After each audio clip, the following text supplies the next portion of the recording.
Salam, hər vaxtınız xeyir, hörmətli Hürriyyət TV tamaşaçıları, xoş gördük sizi. Bugün martın 31-idir. Bazar ertəsidir və qeyri-iş günüdür, amma təbii bizim üçün iş günüdür. Bugün həm də dünya Azərbaycanlıların soyqırımının, üzr istəyirəm, dünya ifadəsindədir. Bu Bakıda olmuş bir soyqırımdır təbii ki. 107-ci il dönümüdür ermənilərlə rusların müştərək törətdiyi bir soyqırımın. 107-ci il dönümüdür. Eyni zamanda Azərbaycanda bugün həm də Ramazan bayramı qeyd olunur ki, bütün inanclı qardaş bacılarımızı, həmvətənlərimizi, soydaşlarımızı bu münasibətlə təbrik edirik və həmişə olduğu kimi ölkə və dünya gündəmini müzakirə edəcək. Həmin inanclı adamlardan biri də Teymur Qasımlıdır. Politolog, xoş gördük Teymur bəy. Xoş gördük Mahir bəy. Dəvət üçün təşəkkür edirəm. Mən də sizin bu İslam dünyasının müqəddəs aylarından biri olan, bayramlarından biri olan Ramazan bayram münasibəti sizi və hər bir Azərbaycan Respublikasının vətəndaşını təbrik edirəm, düşərli olsun. Və siz düz vurdunuz. Yəni, dünya Azərbaycanlılarının soyqırım günü gedir.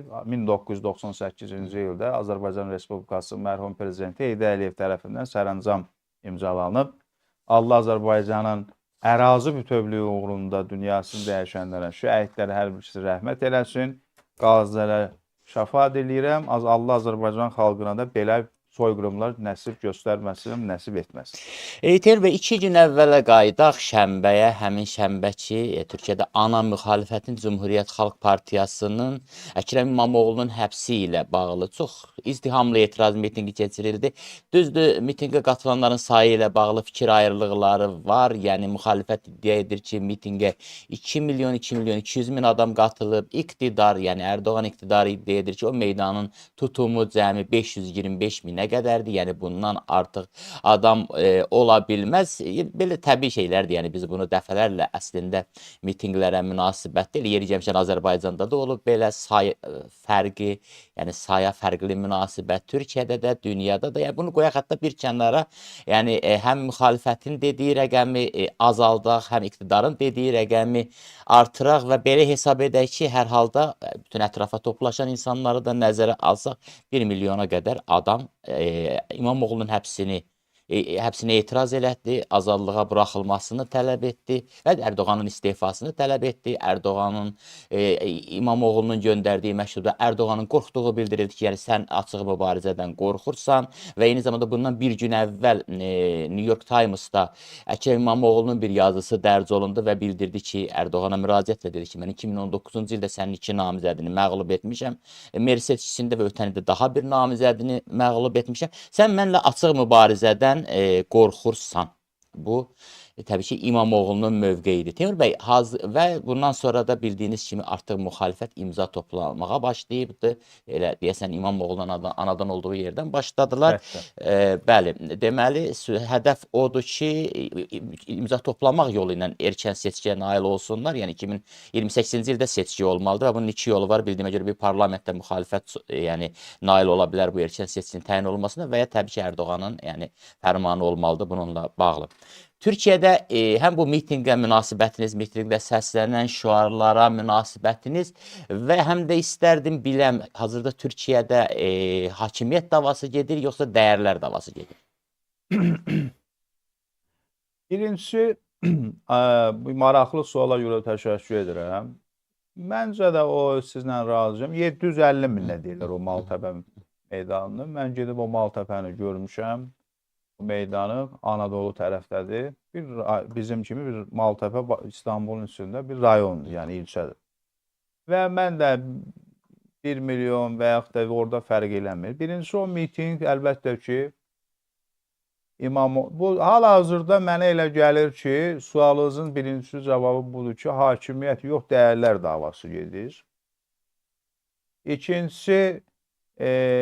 İkinci planda erkən növbədən kənar seçki aparılması gedir. Çünki müxalifət Erdoğanın zəif nöqtəsini görüb, düşüb ki, indiki situasiyada, indiki seçki olarsa qalib gələcəyini bilir, ümid edir, arzu eləyir.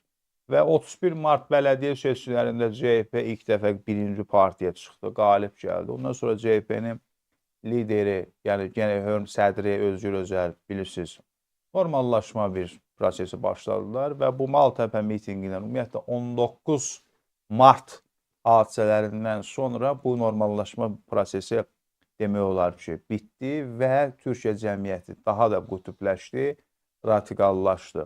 Ona görə də hal-hazırda Türkiyədə iki proses uğrunda mübarizə gedir. Dəyərlər və növbədən kənar seçkilər olması üçün. O mitingdə DHB iştirak elədi. Qalan digər partiyalar orada olmadı. Diqqət elədirsə, o həbs olunanda Saracanə mitinglərində olan müxalifət nümayəndələri ki, ora gəlirdilər, bura gəlmədilər və burada çıxış etmədilər. Hətta mənə orada maraqlı bir proses baş verdi ki, xalqların, yəni DEM partiyanın rəhbəri dedi ki, biz İmamoğlu bizim namizədimiz deyil, bizim partiya üzvləri CHP-nin militanı deyil.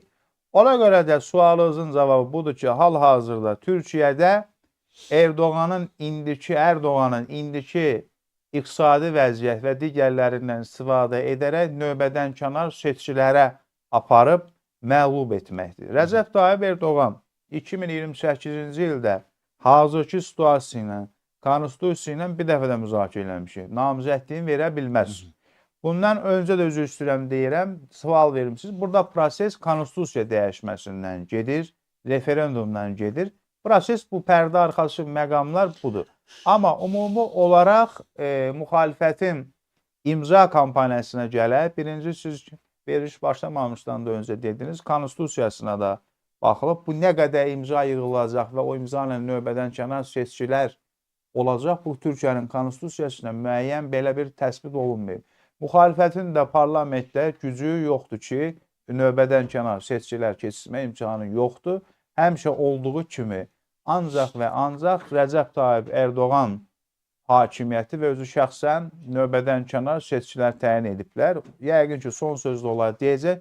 Mənim gördüyüm budur ki, iqtidar 2028-ci ilə qədər bu ağır vəziyyətdə seçki aparmaq fikri yoxdur. Siz deyirsiniz müxalifətin gücü yoxdur, amma mənim yəni bir təsəvvürlərim belədir ki, Türkiyə cəmiyyəti adətən zəifin tərəfində olur və bu prosesin gedişində parlamentdə hansısa yəni partiyaların təmsilçisi olan millət vəkilləri CHP-yə tərəf keçə bilərmi? Yəni birinci istərdim buna toxunasınız və ikincisi ümumiyyətlə siz doğrudanmı belə hesab edirsiniz ki, deməli İmamoğlu, yəni İstanbulun sabiq meri məhz korrupsiya və iqtisadi cinayətkarlıqla bağlı həbs olunub. Yəni burada heç bir siyasi, yəni xarakter görmürsünüz.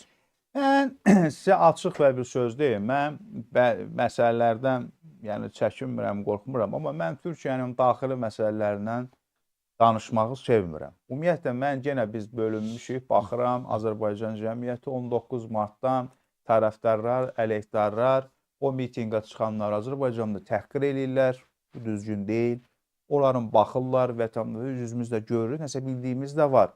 Ən çox da biz CHP cinahında olan millət vəkillərinə tutmuş etiraz eləyənlər də var.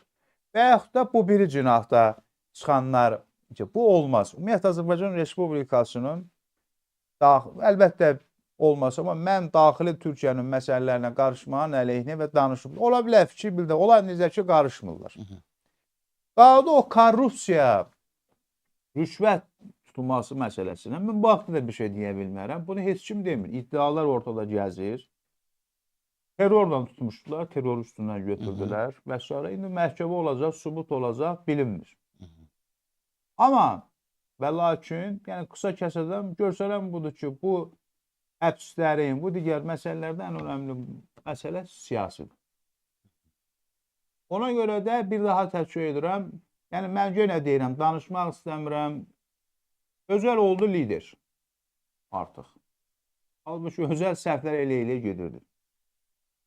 Sizin mənlə keçən dəfə birlikdə müzakirə etdiyimiz... Yox, üzr istəyirəm. Siz dediniz Özlər oldu lider, amma Özlər yəni indi düzdür. Bizdə də Azərbaycanda bəzi şərhlər də var ki, Özlər də əslində bu həbsdən maraqlıdır ki, yəni prezidentliyə namizəd olsun, Mənsur Yavaş da ola bilər prezidentliyə namizəd. Amma məncə o mitinqin elə hədəfi də, yəni o idi, heç bir parçalama meyli hiss olunmadı. Yəni orada çıxış edən, iştirak edən hər kəs məhz Əkrəm İmamoğlunu prezidentliyə namizəd kimi görürdü. Kamal Qılıçdaroğlu indi yoxa çıxıb yoxdur. Heç o Saracanə mitiklərinə də gəlmədi. İndi də yenə oyunlar oynayır. Kamal Qılıçdaroğlu İmamoğlu ilə demək Mansur Yavaş'a icazə versəydi, inad eləməsəydi, bugün vəziyyət başqa cür olacaqdı. Bugün Kılıçdaroğlu'nun parlamentə deyirsə, parlamentə dəstəyi ilə gələn İslamçıların heç vaxt CHP-yə üzv olmazlar. Qorx ki, İslamçılar Türkiyədəki o parlamenti yenidən belə deyək, Refah fraksiyası var ki, o Əli Babacan, Saadət Partiyası və Davutoğlu, bunlar iqtidara keçsin. Ola bilər. Necə ki, Əhməd Davutoğlu Saraçhanəyə çıxanlara nə dedi, bunu bilindi. Ümumiyyətlə, Əhməd Davutoğludur. Əhməd Davutoğlu ümumiyyətlə gedib indən belə müəllimliklə məşğul olmağa daha yaxşıdır. Onun da erası, siyasi erası bitib. O şəxsi Erdoğandan intiqam almaq üçün o da olmadı. İqtidara, müxalifətə keçəcək iqtidardan indiki məqamda mən görmürəm, amma Erdoğanın yaxın silahdaşı, illərin dostu tənqid eləyəndən görə partiyadan qovuldu. Yəni, bu biraz indiki məqamda absurs görsənir. Amma o Saraçhanə mitingində, o Maltəpədə, digərlərində görsənən bundan ibarətdir ki, sağcı, solcu, ülkücü və s. və ilaxır hamı CHP-nin və yaxud da İmamoğlu'nun ətrafında birləşib seçki keçirtmək və Erdoğanı qalib gəlmək istəyirlər. Vəssalam. Gəlin konkretləşdirək Teymur bəy. Deməli bugün erkən seçkiyə getmək siz özünüz də etiraf edirsiniz ki, hərçənd deyirsiniz qoşulmayaq, qarışmayaq daxil. Erdoğan üçün intihardır, kamikadzəlikdir, məğlubiyyətə bərabərdir. Düzdürmü? Amma eyni zamanda düşünür ki, 2028-ci ilə qədər mən hələ vəziyyəti dəyişə bilərəm 3 il ərzində ölkədəki vəziyyəti, narazılıqları azalda bilərəm və təbii o vaxta qədər özümün siyasi varisimi də daha parlaq şəkildə ictimaiyyətə təqdim edə bilərəm. Belədir mi? Və yaxud da konstitusiyanı dəyişib özünü övgənə olmaq istəyə bilər. Yəni özü olmaq istəyər, yoxsa məsələn varislərindən biri deyək, Hakan Fidanın adı daha çox səslənir, yəni hazırlaya bilər. Rəcəb Tayyip Erdoğan AK Partiyada olmasa, Rəcəb Tayyip Erdoğan AK Partiyanın iqtidar olma şansı çox çətindir. Cavab verdim də. Hətta Hakan Fidana bel bağlasa da, etibar eləsə də və bir başqasına əsasən Hakan Fidanın adı çəkir, onun evində iftar açdı, ona görə deyirəm yəni. O başqa şeydir. Strateji dərinlik kitabını yazan adam da verdi hakimiyyəti, baş nazir, o sədr oldu. Qibləsi qibləmdir, yolu yolumdur deyən adam indi söyür onu. Həmin adam seçkiyə getdi, Türkiyə koalisyon hakimiyyət quruldu. Biz, müsəlman dünyası, biz liderlərə, öndərlərə biz, ən çox bizdədir. Mən əsas konstitusiya dəyişməkdən gedir söhbət. Danışıq bazarlıq odur. Bizim ana müxalifət qərbə yalvarır. Gör nə günə düşüblər ki, qərbə yalvarır. Bu da Erdoğanın fikirləridir. Yəni mən çox maraqlıdır. Yəni məsələn Türkiyədə, Azərbaycanda, nə bilim Ermənistanda və ya başqa bir ölkədə hakimiyyətə gəlmək istəyən siyasi müxalifət, yəni hansısa bir qərb institutları ilə normal danışıqlar apara bilərsə, yəni bu bir günahdır, xəyanətdir, yoxsa nədir? İndi Rəcəb Tayyip Erdoğan deyir, yalvarır. Özgür Özel İngiltərənin işçi partiyasına müəyyən fikirlərini bilib indiki iqtidara. Məncə o da uyğunsuzdur. Çünki İngiltərə iqtidarı heç vaxtı nəsə belə bir şey etməz Türkiyədə və digərlərində də, amma müəyyən fikirlər bildirilib, amma qərb elə ümumi olaraq Türkiyədəki proseslərə sükunətdən üstündən keçirlər.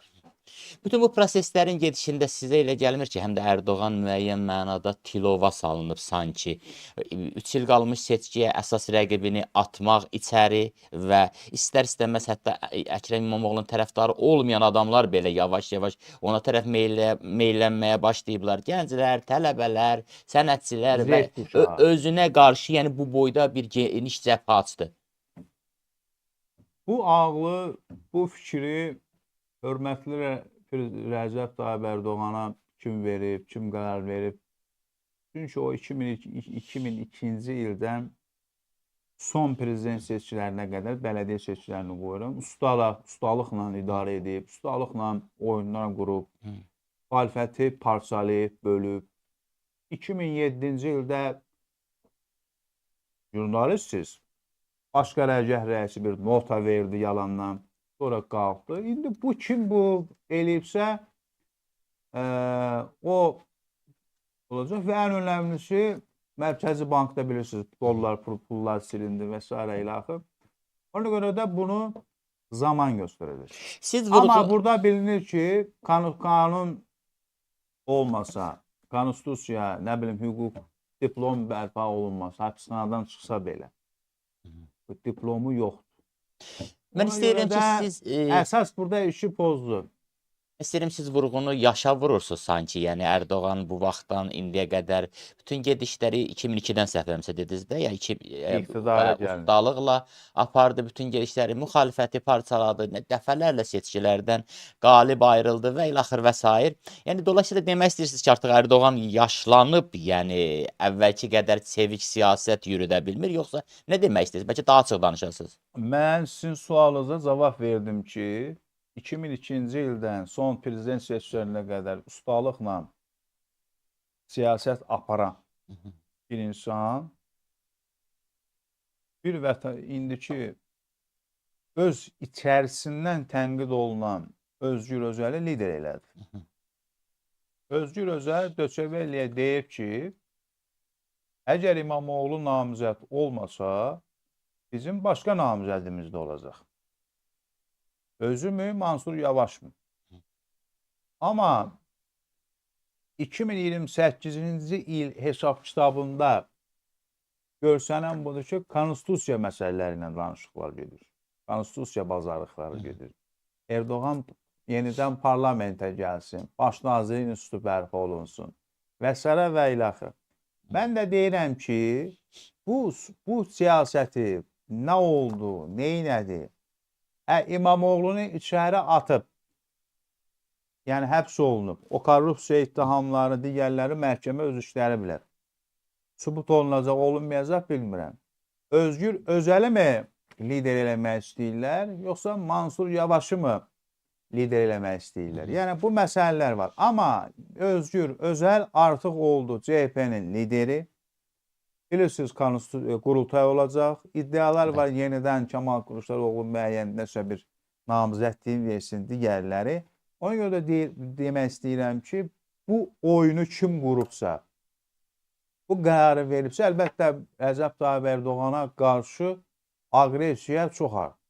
Mən sizə bir dəfə də müzakirə eləmişik. Türkiyədə heç vaxt hərbi çevrilişlər çıxmaq şərti ilə bu qədər ölkədə mitinglər, hakimiyyət çevrilişləri olmuyor. Amma bugün Türkiyənin bütün demək olar ki, bir 30-40 tanınmış, yəni kökü olan universitetlərdə tələbələr hökumətə qarşı açıq. Yəni gənclik qəbul eləmir. Bəli, Z kuşağı bizim sizdən tənqid edir, mənim tənqid edir. Z nəsli. Z nəsli bizim ölkəmizdə də var. Və üstə gəldə siz dediniz, İmamoğlu məsələsi qalıb bir kənarda, dəyərlər uğrunda mübarizə gedir. Amma mən Avropanın nəsə eləyəcək, mən ümumiyyətlə bu məsələləri qoyuram bir kənara. Tüm problemlərimizi biz özümüz həll eləməliyik. İslam dünyasının da elə bu gündə olmağını Avropa üçün də sərf edir. Aydındır. Hörmətli tamaşaçılar, yayımımızı bəyənin, paylaşın. Burada deməli tamaşaçı fikirləri var. İbad Cəfərov, yaşasın Ərdoğan, bütün Türkün sultanı nida ilə. Mehdi Əlibəyli, Türkiyənin əhalisi 80 milyondur. 80 milyondan da artır artıq. 86 milyondur bildiyimə görə. Yəni yəqin tamaşaçımız onu demək istəyir ki, hətta o 1 milyon, 2 milyon adamın belə mitinqə çıxması, yəni o qədər yəni bir ciddi rəqəm kimi görünmür. Səs vermə hüququ var. Aydındır. Amma Ərdoğanın cavab həmləsi, Ərdoğan mitinq keçirə bilərmi? Mitinq elan edə bilərmi? Doğrudan da yəni mənim gücüm budur. Baxın, mən sizdən daha artıq o belə şeylərlə öyünən liderdir Ərdoğan. Yeri gəlmişkən bu əvvəlki mitinqlərinin birində 3 ya 4 milyon adam toplaşmışdı.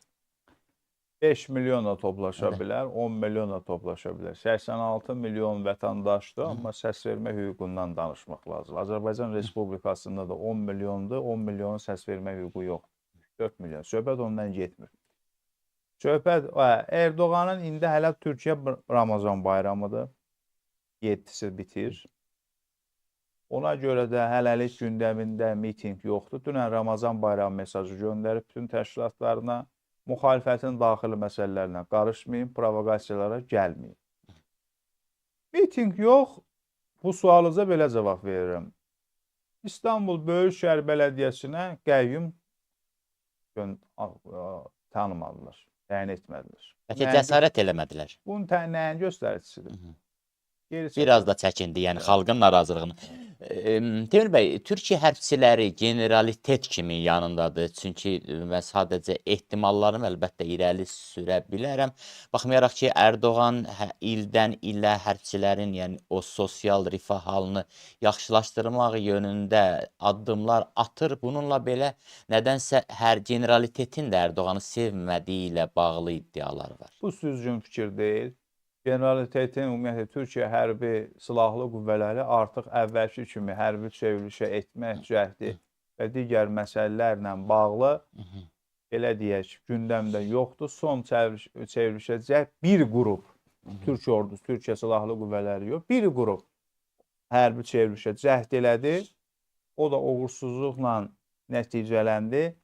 Rəcəb Tayyip Ərdoğan cənabları bundan öncəki, altını cızıram, bundan öncəki Türkiyə hökumətləri içində tək yeganə adamdır ki, bəlkə də tam olaraq Türkiyə silahlı qüvvələrini idarə edir və ona tabi olan da generallar və digərləri də var. Türkiyə hərbi çevrilişə cəhdi artıq söz gedə bilməz. Fikir ayrılıqları ola bilər, o ayrı məsələdir. Fikir ayrılığı olan generallar da istefasını yazıb çıxıb gedə bilərlər. Söhbət siz mən bilirəm nə, o leytenantlar məsələsini deyirsiniz, nəsə. Mən sizə çox şey demək istəyirəm. Mən də Ərsad çox Zuvarlinski bugün Ərdoğan həm Avropa, həm də yaxın şərq üçün aktualdır. Yəni belə bir məsələ yazıb. Türkiyədəki iqtisadi durum, yəni xüsusən də zəlzələnin fəsadları, zəlzələdən sonra ölkənin yeni özünə gəlməsi, iqtisadi problemlər, Avropalı kimi yaşamaq istəyən türk insanı bu amillər nə dərəcədə həll edici ola bilər Ərdoğanın hakimiyyətdən getməsində? İqtisadiyyat həmişə iqtidarların getməsi üçün bir nömrəli vasitə olub. Zəif və güclü. Türkiyə iqtisadiyyatı da son zamanlara krizlərdən, digərlərindən ümumiyyətlə korona, pandemiyadan sonra dünya iqtisadiyyatı fəlakətə gəlib. Buna görə də Türkiyə iqtisadiyyatının zəiflənməsi məsələsi var. Zəlzələdən də digər məsələlərdə problemlər də var. Amma hal-hazırda görsənən budur ki, Türkiyədə iqtisadiyyat qazan yox, dəyərlər mübarizəsi gedir. Fikrət Quluzadə, mövcud vəziyyətdə Ərdoğanın nüfuzu yalnız Trumpla görüşdən sonra qalxa bilər. Mart-mayda görüş olması haqqında fikirlər var, danışıqlar da gedir. Ərdoğan tərəfdarlarının ki, bilmirəm, indi siz onun tərəfdarları sırasındasınız, yoxsa neytral mövqedəsiz? Mən heç kimin sırasında, Azərbaycan Respublikasının vətəndaşıyam, Türkiyə Respublikasının güclü olmasını istəyirəm. Daha bir sevimli dəlili var İmamoğlu ilə bağlı söhbətlər zamanı. Çox işlədirlər ki, o Yunan simpatizanıdır, erməni simpatizanıdır. Hardasa deyəsən İstanbula Konstantinopol deyib, hətta belə fikirlər də var. Siz izləyirsiniz prosesləri, hadisələri, kitab yazırsınız hətta beynəlxalq siyasətdən. Doğrudanmı Əkrəm İmamoğlu o dediyimiz keyfiyyətlərə malikdir? Çünki o keyfiyyətlərin daşıyıcısı olmaq açıq həm də türkü sevməyən bir adam obrazını canlandırır adamın gözü önündə.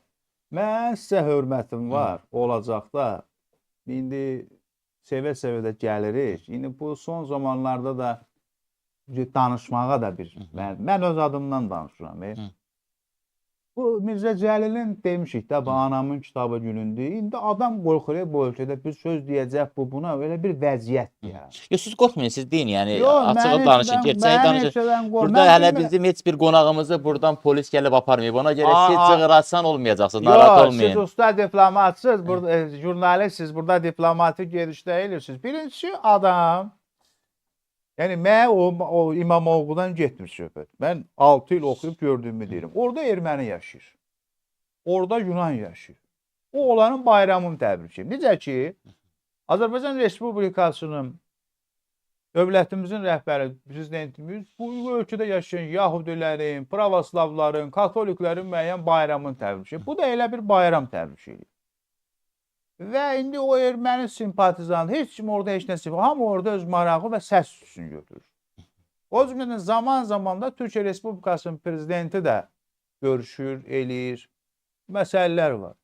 Buna görə də Türkiyədə nə hara heyranıdır, nə hara, Türkiyə cəmiyyətinin mədəniyyəti yarı ərəb mədəniyyətində, yarı Balkanlardan gələn, yarı nə bilim nə və belə bir bölgü bölünür.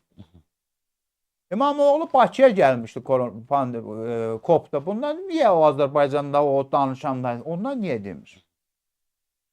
Niyə demirlər ki, Azərbaycan Respublikasının mərhum prezidenti Heydər Əliyev cənab məzarını ziyarət eləmişdi. Bundan niyə danışmırsınız ki? Yəni mən başa düşə bilmirəm. Bizə nə? Bizə nə Türkiyədəki kimdir ölü? Yəni bizə bəli, Rəcəb Tayyip Erdoğan Türkiyə hökumətləri içində bunu qəbul etdik, etmədikdə açıq Azərbaycana hər zaman dəstək verən, kömək eləyən, Azərbaycanın ümumiyyətli olan bir lider olub. Bu razı. Bunu düzdür.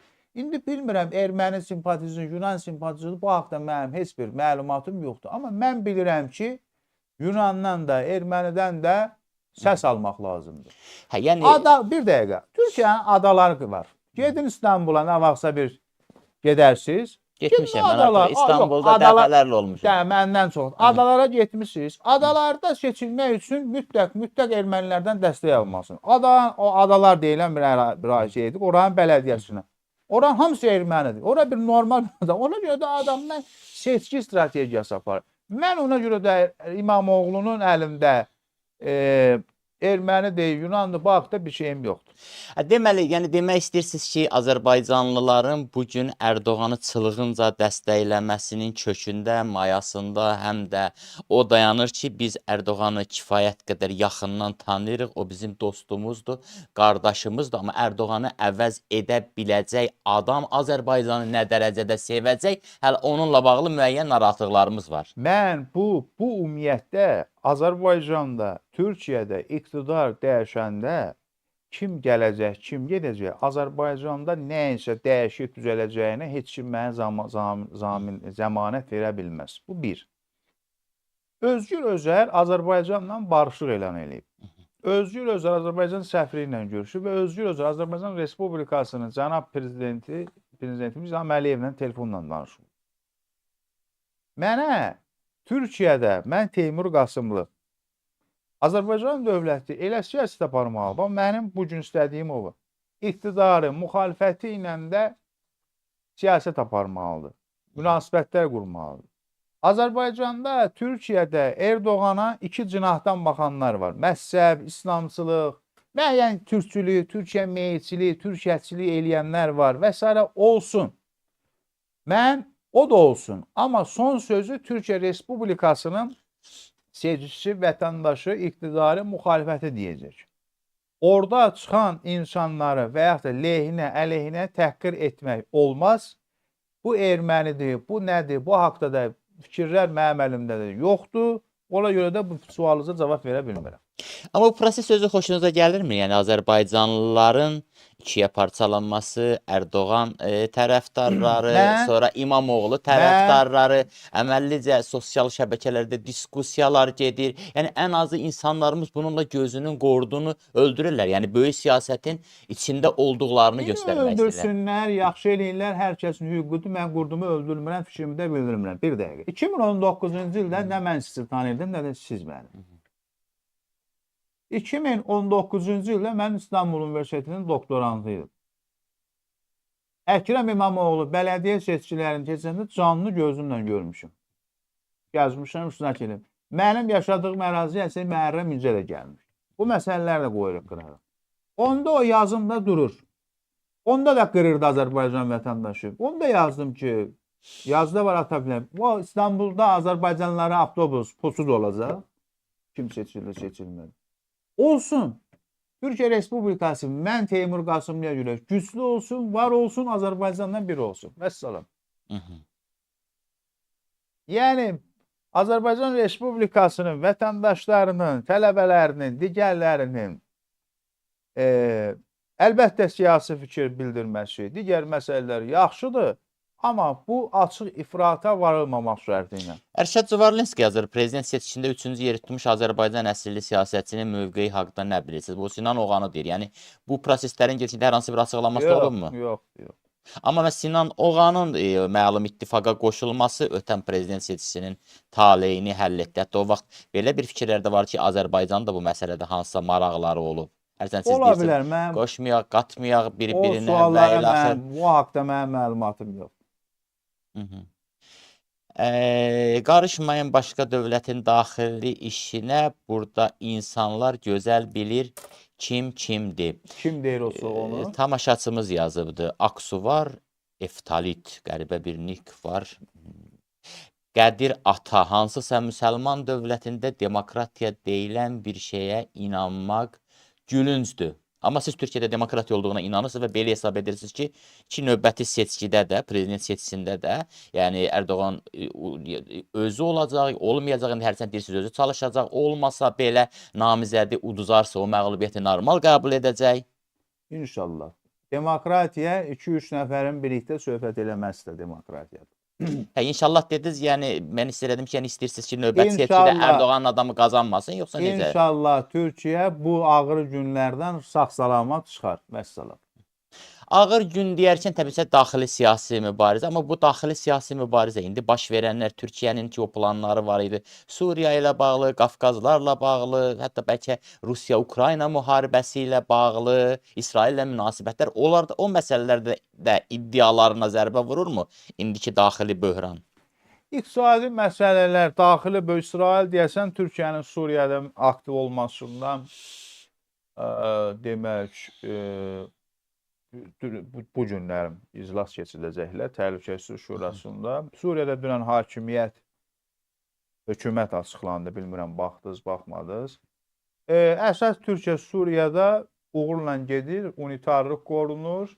Ümumiyyətlə Türkiyə dövlətin xarici siyasətində stabillik var, uğurlar davam edir. İndi F-35 məsələsi var, Trumpla görüşmək məsələsi var və s. və ilə axır. Əlbəttə, daxildəki proseslər həmişə xarici siyasətə də təsir etmə şansı var. Və bir də Türkiyənin bu proseslərdə çox maraqlı bir tendensiya gördük.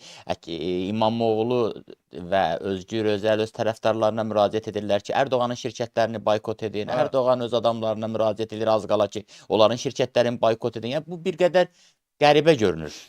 Kitab satışı məsələləri var, amma müəyyən boykotun umumi olaraq deyilənə görə tutub da, tutmayan iddialar da var.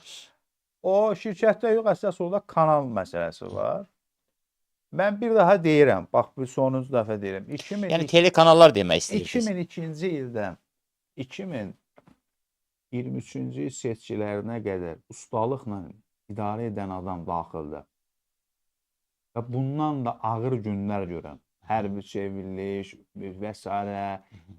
Fəthullah Güləndən mübarizə eləyən adam bu nədirsə, bu bilmirəm, yəni bu məncənə, bu tilova, yəni bunu kim salıb, özü salıb, yəni bu durduğu yerdə, bu 3 il məsələsində, yəni diplomu olunması, dəv olunması, nə bilim, digərlərinin bilmirəm. Yəni, yanında olanın da əleyhdar elədi. Ona görə də zaman göstərir. Bu, Erdoğanın Putinlə indiki xoş münasibətləri, yəni mehribanlığı, sədaqəti bəlkə elə o dediyiniz hərbi çevrilişdə Putinin onu xəbərdar etməsi ilə bağlıdır. O vaxtdan qalan bir xoş münasibətlərdir. Onun da rolu varmı? Putinlə münasibətlər yenə salam sağ ol münasibətlərdədir, amma elə də istidə deyil, sərin də deyil. Qalxan eləmək istəyirlər Türkiyəni Rusiyaya qarşı. Şahin yazır, Teymur bəy yenə də bildiklərinin çoxunu demir, biraz da o sirləri açıqlayın ki, veriliş maraqlı olsun lütfən. Yəni, bizim tamaşaçılara çatdırmaq istədiyiniz nələrsə varsa, əlbəttə ki, çatdırın, yəni narahat olmayın, qorxmayın. Şahin bəy, salamlayıram. Xoş gördük. Sizin etqalı, tərbiyəli izləyicilərinizin başı əyirəm, tənqidlərini də qəbul edirəm. Var olsun Şahin bəy. Amma istəyirəm, bəzi məqamlarda tənqidlərdən çəkinirsiniz, qorxursunuz sanki. Hələ siz peşəkar siyasətlə məşğul deyilsiniz. Yəni, belə çəkinirsiniz. İndi görün, o peşəkar siyasətlə məşğul olanlar var. Məsələn, Sərdar Cəloğlu, Pəna Hüseyin, İsa Qəmbər. Mən peşəkar siyasətçi deyirəm axı. Peşəkar siyasətlə məşğul olmuram. Siyasətdən dərs deyirəm. Sizin də dərslərinizin, qabiliyyətinizdən siyasətdən şərh verirəm. Peşəkar siyasətlə də məşğul olma fikrimdə, gündəmimdə də indiki və gələcək planlarımda yox. Teymur bəy, biz Türkiyə məsələsini onsuz da kifayət qədər müzakirə elədik. Hərçənd bilmirəm, bəlkə əlavə nəsə demək istəyirsinizsə deyin. Növbəti dəfə Amerika Birləşmiş Ştatları Ukrayna münasibətlərində böhran yaşanır. Biz əslində o oval kabinetdə baş verən qalmaqaldan sonra sizlə görüşməmişik. Çox əvvəl, təxminən 50 gün bundan əvvəl axırıncı dəfə, əgər mən düz xatırlayıramsa, qonağı olubsuz Hürriyyət TV-nin və o oval kabinetdə baş verən qalmaqaldan sonra münasibət güya yaxşılaşdı, görüşlər oldu, dəfələrlə, saatlarla çəkən görüşlər oldu. Amma bu son günün informasiyaları, gələn informasiyaları mənə onu deməyə əsas verir ki, bəlkə siz başqa cür düşünürsünüz, o da əlbəttə öz fikrinizi açıqlayarsınız. Heç də hər şey yaxşı deyil və növbəti dəfə Tramp artıq Zelenskiyə qarşı sərt açıqlama ilə çıxış edir, onu təhdid edir və bildirir ki, nadir torpaq metallarına dair saziş pozulacağı təqdirdə Kiyev böyük problemlərlə üzləşəcək və Zelenski bu razılaşmadan imtina etməyə çalışır. Razılaşmanı pozarsa, qarşısında böyük, çox böyük problemlər olacaq. Bu rəsmi açıqlamadır, amma mən elə gəlir ki, rəsmi... Nə vaxtdan açıqlama? Dünənlərimdə Trump Putinə hədəliyib. Rəsmi, əvvəl bir... O ritorika ilə o ritorika eyni deyil. Siz özünüz də yəqin ki, şərhçi kimi bilirsiniz. Çox fərqli var. Yəni elə bir ki, birində 80%, o birisində 20%, bu açıq aydın hiss olunur. Görünən mənzərə odur ki, Trump Ukraynanın qarşısında məsələni məhz belə qoyur. Siz bizim ya qulumuz, vassalımız olacaqsınız, ya da güclü bir müttəfiqi itirməyi göz önünə alın. Hətta bəlkə mən çox sərt qoydum məsələni. Biraz sərt qoydunuz. İndi Avropa deyir ki, kömək eləməyə çalışır Rusiya, Ukraynaya. Bülən Trump deyir ki, sən sülhə gəlmirsən, səni yenə sanksiyalardan hədələyir. Yəni, mən bunu sizə də demişik, nə sülhə, hansı sülhə? Yox, bir dəqiqə saxlayın. Bu sanksiyaları yaman çox deyir hamı. Sanksiyaları Ruslar artıq gülüşlə qarşılayır. Mən də nə deyirəm? Özü, yəni Putinlə tutmuş o Ali Rad dedim, Dövlət Dumasının deputatları deyir ki, əslində biz güclənirik. Yəni o qaniçən adamlar olur. O artıq onlar biraz özünü daha o utopiya danışırlar. İqtisadi məsələlərlə köməkçini danışıqlarda aparıb yalvartmazdır. Gəlin bu məsələni belə qoyaq. Hə, buyurun, davam eləyin. Mən sizin o məsələdə razıyam, dağılmır. Amma müəyyən bir təsir var da, orada iqtisadiyyatda, digərlərində, kartof Azərbaycana niyə bağlaşıb? Kartof gətirə bilmir Azərbaycan istehlakçısı. Yəni, bu məsələ, indi onlar özündən çox deyir. İndi keçək digər məsələyə. Birincisi, vassal müttəfiq münasibətləri məsələsinə. O vassal müttəfiq məsələsi istəyirdi, Zelenski təslim olmadı. Amma 2 gün, 3 gün kəsdi kəşfiyyatı nəticə gördü. Kurskda faciə, əziyyət yaxşı deyil. Ona görə də vassal yox, bu metal məsələlərini alıb ki, bu pullarımı qaytarmaq gələcək üçün digər məsələləri var. Amma Avropada buna qarşı alternativ məsələlərlə məşğul olub istəyirlər Ukraynaya kömək eləsinlər. Trump amma publik üçün oynayır. Daxildə başqa cürədir. Ümumiyyətlə Trumpın milli təhlükəsizlik müşavirinin məxfi sənədlər yayılıb, yenə biabır rüsvayçılığı olub. Trump. Ona görə də mən sizdən razıyam. Trumpın fikirləri vassal kimidir, amma masa ətrafında o vassallıq keçmir. Ya mən şovmen kimi görünmək istəmirəm. Özünüz də dediniz ki, o pul məsələsi. Sanki Trump Ukraynadan əlini üzüb və hətta bəlkə də o beyninin bir hissəsində o da var ki, Allah eləməmiş. Ukrayna bir müstəqil dövlət kimi belə dünyanın siyasi xəritəsindən silinə bilər. Amma nə qədər fürsət varsa mən o pullarımı, yəni Amerikanın Ukraynaya ayırdığı, verdiyi pulları, hərçənd o pulun məzmunu ilə bağlı da fikir ayrılıqları var, zamanında qaytarım. O var olun. Nəsə bir zamin qurdu, o bankdan kredit götürürsən və o pullar, indi adam danışa bilmir. O silahlar Suriyadan da çıxırdı. Yəni, orada bir məsələlər var. Məsələn, dedilər, nə oldu? Sizin həmkarlarınız işsiz qalır. Amerikanın səsi azalır. Məhkəmədə uddu. Ki, bağlı. Yəni, gündə bir qərar verir. Məsələn, Almaniyanın hökumət istefaya getdi. Təzə başını hazırlayır, ordu quracaq. Vahid Avropa ordusu. Ukraynaya dəstək olmalıyıq. Və s. və ilə axır. Mən Rusiya-Ukrayna müharibəsi indiki məqamda nə sülh gözləyirəm, nə atəşkəs gözləyirəm.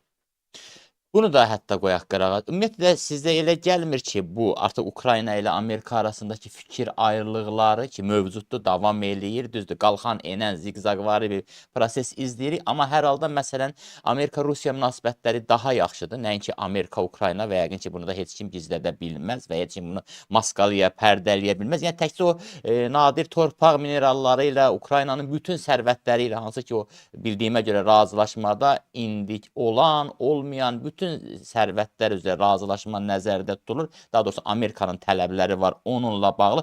Ümumiyyətlə başqa mövzularda da hərbi yardımların xarakteri ilə bağlı, onların necə xərclənməsi ilə bağlı, hətta döyüş əməliyyatlarının aparılması ilə bağlı, Ukrayna ordusunun müəyyən zərbələri ilə bağlı da ciddi fikir ayrılıqları, narazılıqları var. O müharibənin ilk başlayandan Biden administrasiyasında da var müharibə. Yəni pul bərəstə yox ha, zərbələr, hərbi taktika.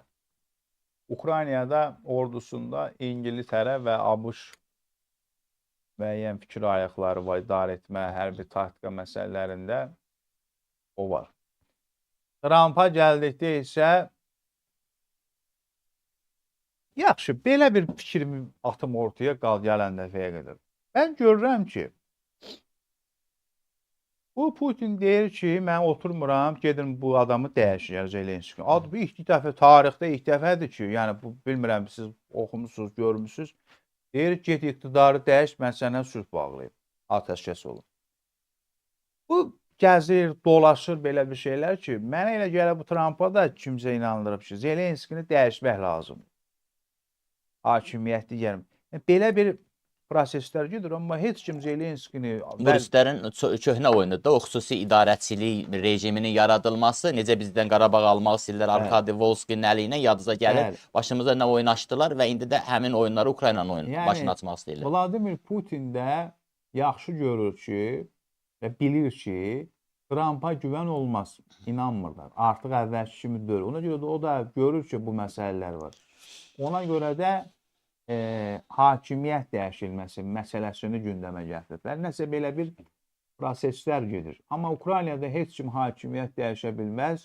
Yəni zəlzələdən, vəlvələdən o ayrım. Yəni çünki bu ərəfədə konstitusiyasında da var ki, seçki keçirilə bilməz. Ona görə də mənə elə gəlir ki, vahid Avropa günahı, dəstəyi, maddi cəhətdən, digər cəhətdən dəstək olarlarsa, bu ola bilər. Daha çox Avropa İttifaqı deyək də, çünki strukturlaşmış forması Avropa İttifaqıdır. Sağ olun, Fransa əsas, Almaniya, amma İngiltərədə bu işdə var. Amma son sözü həmişə Amerika Birləşmiş Ştatları burada görsənir ki, dəstəyindən gedir. Bir dəfə də demişik, deyirəm, Rusiya üçün heç kim, Rusiyaya qarşı heç kim döyüşmək istəmir. Amma bu müharibənin taleyini sonda o müttəfiqlərmi, kimsə müdaxilə, Macron o sözü dedi, sonra geri çəkdi. Ona görə də Ukrayna ordusu bu müharibə uzanmalıdır, uzanacağını da görsənir, qələbəyə salmağı və nəsə uğur əldə etməlidir. Kurs ətrafında çox çətin günlər görsənir.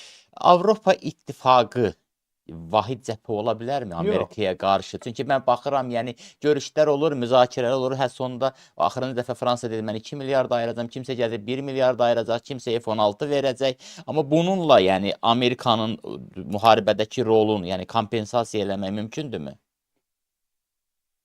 1966-cı ildə De Gaulle Lyndon Johnsona məktub yazır ki, Fransa NATO'dan çıxır. Lyndon Johnson məktubu oxuyur, De Gaulle'a zəng edir. Niyə çıxırsınız? Biz çıxırıq və hətta orada sərt bir münaqişə olub, danışıq olub. De Gaulle çıxdı hərbi qanatdan. Fransanın nüvə silahını yaratdı. 68-ci ildə Türkiyədəki baş verən bir çaxnaşmalar çöldə ixtisaslarla 1968-ci ümumiyyətlə Çexiya, Baharov nəsələ getdi və gedəndə dedi ki, fransız xalqı məni boşa düşməz, mən gedirəm. Yəni göndərirlər. Zaman Fransa girib çıxıb, yəni NATO məsələsinə, Amerikadan azad olmaq üçün. Olub müəyyən mücadilər. Almaniya ola bilmir. Avropanın istədiyi, istəmədiyi, hörmətli Mahir bəy, təhlükəsizliyinə tək cavabdeh ABŞ-dır. Heç birinin pulları çoxdur. İndiki məqamda nə NATO, nə Avropanın bizi təhlükəsizliyini qorumağa gücü çatmır Avropalıların. 5 ilə, 10 ilə qura bilərlər. Amma indiki məqamda bunların təhlükəsizliyinə cavabdeh zamin Amerika Birləşmiş Ştatlarıdır. Ona görə də mən sizdən razıyam. Bax, Çexiya fərqli düşünür, Slovakiya fərqli düşünür. Bu bir də ki, bax, dünən bir məqalə oxudum. Avropalılar bu müharibəyə, bu pul tərəfdən verir. Ölkəsinin iqtisadiyyatı da yaxşı. Gördünüz? Şols getdi. Şolsun getməyinin bir nömrəli səbəbi iqtisadiyyat deyil. Amma Ukrayna müharibəsi idi. Ona görə də o Rusiya-Ukrayna müharibəsi, Ukrayna hakimiyyəti məsəl üçün dil tapılmalıydı. Dil tapmaya çalışır. Və siz bayaq Türkiyə məsələsini müzakirə edəndə dediniz ki, görürsünüz Türkiyə dövləti deyir gəlin Ankarada görüşək. Qoymur. Riyad təzə çıxdı. Riyad hara? Rus-Ukrayna müharibəsi hara? Riyadlar danışacağım da Səudi Ərəbistanla. Qatar hara? Ona görə də bu məsələlər var. Mən bu müharibənin hələlik üfüqdə indiki zamanda atəşkəsin olacağını gözləmirəm və bu şərtlər adı altında olacağını da heç gözləmirəm. Amma fakt budur ki, bu müharibənin qədəri Avropadan yox, ən çox ABŞ-dan asılıdır. Teymur bəy, Kanada deyir ki, mənim ya ştatım olmalısan, ya yeni rüsumlar tətbiq eləyirəm. Danimarka deyir ki, Qrenlandiyanı mənə verirsən, vermirsən sənə rüsum tətbiq eləyirəm. İrana deyir ki, nüvə enerjisi ilə bağlı, nüvə silahı ilə bağlı mənlə əməkdaşlıq edirsən, etmirsən, bombalayacağam. Ukrayna deyir ki, ya bu nadir torpaq mineralları ilə bağlı müqaviləyə imza at, ya vəziyyətin bundan da pis olacaq. Yəni sizə elə gəlmir ki, bir dövlət idarəçiliyi ilə, yəni qanuni oğru davranışının sintezini biz indi izləyirik. Amerika Birləşmiş Ştatlarının prezidenti Donald Trump'ın hərəkətlərini, əməllərini görəndə. Amerika Birləşmiş Ştatlarında ümumiyyətlə pul siyasətə Romada daxil olur. Amerika Birləşmiş ümumiyyətlə seçki kampaniyaları, siyasi kampaniyalar pul tələb edən bir sistemdir. Və Amerika Birləşmiş Ştatlarında da seçkini udmaq üçün pul lazımdır. Trump tamamilə düz buyurursunuz ki, bu seçkidə, bu indiki hal-hazırda qalib gəlir. Ətrafında hamısı milyarderlərdir, milyonçulardır. Bitcoin'in nümayəndələri ilə görüşdü. Belə qəribə, razıyam sizdən. Ki, pul. Məsələn, Vitkov kimdir? Milyarder bir adamdır, diplomatiyada işləməyən bir adamdır. Gətirib yaxın şərqə nümayəndə göndərib, Erdoğanı tərifləyib və s. Ona görə də pul məsələsi çox önəmli. Mən Qırlandiyanı sizlə müzakirə eləmişik. Orada Çinin, Rusiyanın aktivliyi var. Amma bu hamı bilməlidir ki, Qırlandiya malı da, digərləri də Amerika Birləşmiş Ştatlarının digərlərindən gəlir. Burada bu bildik. Bu Çin məsələsi var. Danimarka da deyir ki, mən bu Qırlandiyanı sizə verməyəcəm. Qaldı Kanada məsələsi. Burada da bir təəccüblü bir şey yoxdur. Niyə yoxdur? Amerika Birləşmiş Ştatlarının bütün prezidentləri bunu da deyib. Amma mən sizlə razıyam ki, artıq o hədə, zorba, Qırlandiyanı alım, Kanadanı alım, bu sistem keçmir. Yəni Trump öz hakimiyyəti içində Amerikanın Birləşmiş Azadlıq Radiosu, Amerikanın səsi bağlı məhkəmə üzrə edilməz. Mən nə idim? Mən sadəcə onu vurğulamaq istirdim ki, yəni dəyərlərə yox, biznes maraqlarına söykənən müasir Amerika Birləşmiş Ştatları, yəni ümumiyyətlə dünya üçün təhlükəli bir hala gəlir. Bu Amerika Birləşmiş Ştatlarının ümumiyyətlə bu sözü də bax indi gəlir. Dəyər yoxdur, dövlət maraqları var. İnsan, bəx deyirsiniz ki, nə bilim, New York Times'da onu yazıb, İmamoğlu bu yazıb. Heç nə, elə belə, hamı özü üçün. O dəyərlər, o insan hüquqları, digər məsələlər həmişə arxa planda olub. Həmişə bu müəyyən bir dəstək olub. Amma bu yox. Yəni, dövlətin dostu. Amma şəxsi Trump üçün, bəli, biznes maraq. Trump gəlib, onu birinci prezidentliyin dövründə rüsvayçılıq oldu. O seçkilərdə biabır oldu. Yaxşı intiqam alır. Pul atır. Görürsünüz, Biden administrasiyası işarə vurur ki, pulları hara göndərmişsiniz? Hanı o pullar və s. və ilə axır. Əlbəttə. Amma güya bundan öncəki hakimiyyət nümayəndələrinin nə dəyərləri var idi ki? Maraqlar. Yer gəlmişkən Məncə Amerika Trumpda Birləşmiş biraz Ştatlarının qəribə. Bakıdakı səfirliyinin sosial media hesabında maraqlı bir paylaşım var. Amerikanın daxili təhlükəsizlik məsələləri üzrə katibi Kristen Noem'in açıqlaması var ki, Amerikaya qeyri-qanuni şəkildə daxil olmağı heç ağlınızdan belə keçirməyin. Green kartları ləğv eləmək istəyir, 43 ölkənin girişini qadağan eləmək istəyir, digər məsələləri. Amerika Birləşmiş Ştatlarının vətəndaşları seçib, seçiciləri seçib. Təqdir onlarındır. Əsas bizim üçün nədir, maraqlı nədir, bunu etməliyik. Ukraynaya da Allah kömək olsun. Teymur bəy, çox sağ olun, təşəkkür edirəm. Düzdür, bizim həmişəki efir vaxtından bir qədər qısadır. Bu da Bəli. bizim gec efirə çıxmağımızla bağlıdır. Bizdən sonra da Hürriyyət TV-nin efiri davam edəcək və təbii mən tamaşaçıları yayımlarımızı bəyənməyə, paylaşmağa çağırıram ki, daha çox adama verilişlərimiz, proqramlarımız çatsın. Təbii onlar bununla dəstəkləyə də bilərlər, dəstəkləməyə də bilərlər. Amma əsas odur ki, bu azad fikir, azad söz tribunası yaşasın. Teymur bəy, təşəkkür edirəm. Mən sizə sağ olun. Yaz havasında, yaz ayında ilk görüşümüzdür. Axarınız olmasın. Məncə maraqlı oldu. Həmişə biz sizlə diplomatik burada çəkişirik. Nə siz qalib gəlirsiniz, Yox, nə siz mən. daha çox çəkingən mövqe Yox, sərgi nə siz edirsiniz. qalib gəlirsiniz, nə mən həmişə bərabər buradan ayrılırıq. Əsas səmimiyyətimiz, dostluğumuz davam edir. Çox sağ olun, təşəkkür edirəm, minnətdaram. Siz də sağ olun, hörmətli Hürriyyət